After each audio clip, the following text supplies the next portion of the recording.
કીર્તિભાઈ, તમને જ્યારે તમારા જીવનમાં જ્યારે કષ્ટ આવે, જ્યારે તમને કોઈ તકલીફ પડે, માણસને કોઈ પણ લેવલ ઉપર કોઈ ઇમોશનલ તકલીફ પડી શકે, ત્યારે તમે કોની પાસે જાઓ?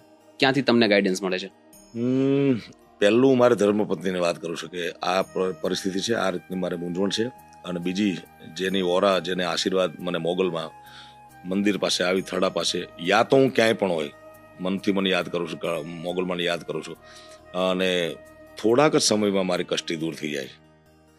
મારું એવું પ્રામાણિકપણે માનવું છે કે મોગલમાંના એટલા આશીર્વાદ છે મારી પર કે મારી આસપાસ 4-5 ફૂટમાં મારી મોગલ મારી ભેગી હોય છે. બાકી આ વસ્તુ શક્ય જ નથી.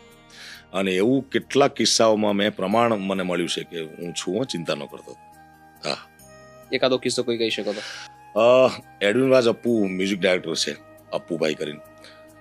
તો રેકોર્ડિંગ સ્ટુડિયોમાં તમને ખ્યાલ છે કે 2 દરવાજા આવે. તમે જ્યાં ડબ કરવાના ત્યાં 2 દરવાજા હાર્ડલી, કારણ કે બહારનો સાઉન્ડ અંદર ન આવે.